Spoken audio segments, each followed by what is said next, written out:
Hi, I'm Antonia. This is Universally Me. Follow me on Instagram and Twitter at Antonia Carlotta, and check out my Patreon where I've got bonus content plus pictures and memorabilia from my family's private collection. Today's video is going to be fun.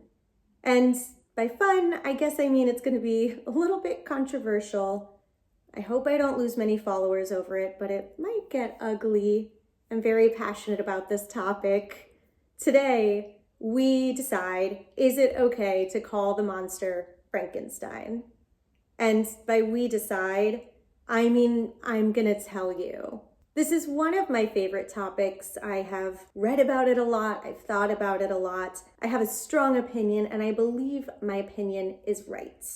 But this is also one of my least favorite topics because no matter how many times I explain my side and cite my sources, I still have people that come out of the woodwork just to say I'm wrong or to try to educate me as though I'm brand new here. And I don't mean people who have well thought out responses who just happen to disagree.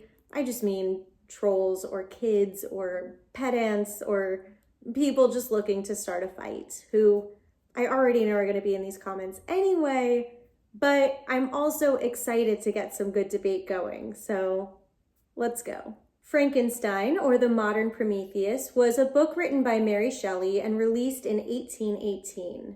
She actually wrote it in 1816 during the year without a summer, when a volcanic eruption in Indonesia caused weather disturbances across the world. Mary Shelley was vacationing with Lord Byron and Percy Shelley, and stuck inside with nothing to do in Switzerland, they decided to hold a scary story competition. And Mary clearly won. We all know the story, but as a refresher, Frankenstein is about a scientist, Dr. Frankenstein, who gives life to a creature he designed through science. Oh, it's alive!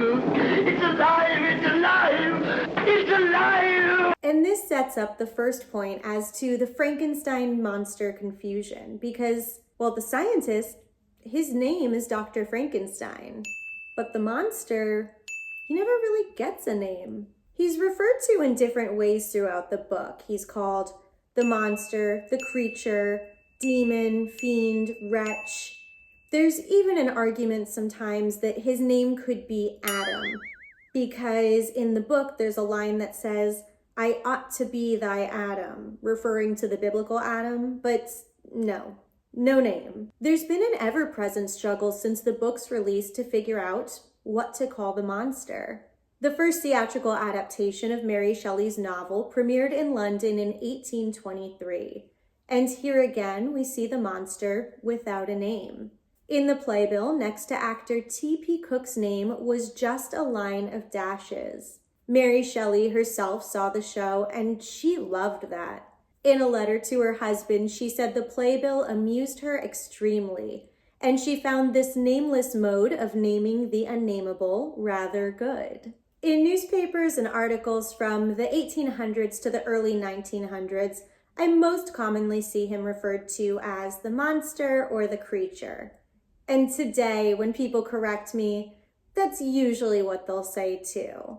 I'm not going to make you guys wait any longer to know exactly where I stand on this issue. And if you've been watching my videos, you probably already know where I stand, but here it is. It is absolutely, totally, completely, 100%, no question about it, okay to call the monster Frankenstein. And I'm going to tell you every reason why.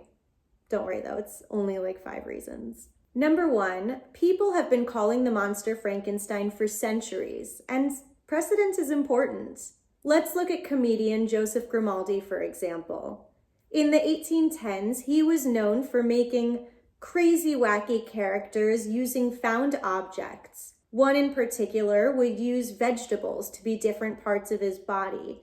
Mushrooms for feet, carrot as a torso, a pumpkin on his head. And following the release of Mary Shelley's novel, this character became widely referred to as Joseph Frankenstein. Or take a newspaper article from 1910 when a Mexican chemist announced that he had created a human embryo by artificial means. The article states, in other words, he created a Frankenstein. This reminds me a little bit of the genericization of brands. So when the brand name for something becomes so popular that we associate everything with it. The way that we call all tissues Kleenex, or all searching Googling, or all ice pops popsicles. Well, now all cobbled together creatures are Frankenstein. Number 2, as a living creation of Dr. Frankenstein, the monster is basically his son, and sons are very frequently named after their father. Now, I know that this isn't a hard and fast rule. I know there are exceptions. I never had my dad's last name, but I still think it stands to reason that the monster really would be Frankenstein. In The Son of Frankenstein, Wolf Frankenstein, the human son of Henry Frankenstein, makes reference to this twice.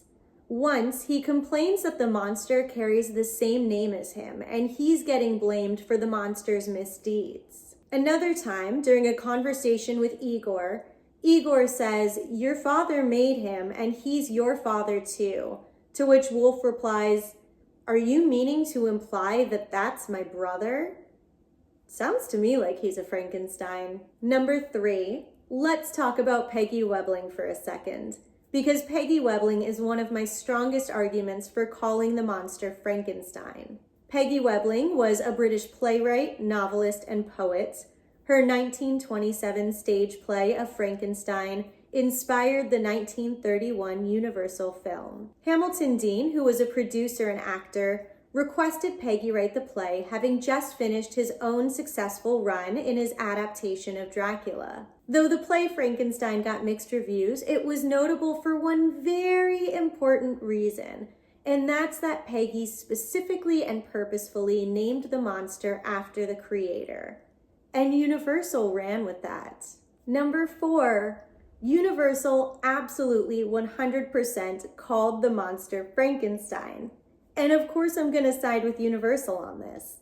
And that's what's so crazy to me when people come on here and try to split hairs, because I don't think a lot of you are coming here because you're just big fans of the book. I think you guys are here because you're big fans of the Universal monster, and Universal called the monster Frankenstein. And how do I know that?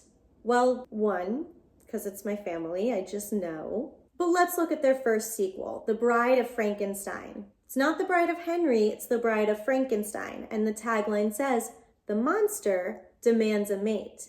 So The Bride of Frankenstein is the bride of the monster. Monster equals Frankenstein. Frankenstein equals monster. Or let's look at the other sequels, like Frankenstein meets the Wolfman, or Abbott and Costello meet Frankenstein. Who's meeting who in those movies? Because I don't think it's the doctor. Universal's promotional materials, their merch, they continue to refer to the monster as Frankenstein. Number 5, language evolves, meaning evolves, context matters. The monster may not have been Frankenstein upon creation, but the monster is now Frankenstein. Unless you are a strict originalist who is referring only to the 8-foot-tall, yellow-skinned, long, flowing-haired creature from the book, and you shun the Universal monsters, then fine. Then the monster is the monster and Frankenstein is Frankenstein. But in any other context, this is Frankenstein, and you can call this guy Frankenstein, and you are not wrong for doing it. And if you're one of the people who made it your mission to call people out when you thought they were doing it wrong, you could probably stop now. And I think that that would be okay. And I don't think people are going to miss it too much. And you might even make some new friends.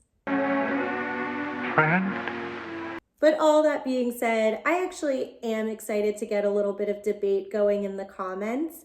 I can't pretend that I think that I'm going to change my mind or have some big revelation, but I'd love to hear some arguments that weren't addressed in this video, or even if you have additional support for my side, I always love to hear that too. Don't forget to check out my Patreon where I've got bonus content, and follow me on Instagram and Twitter at Antonia Carlotta. Thank you for joining me on this journey. Bye.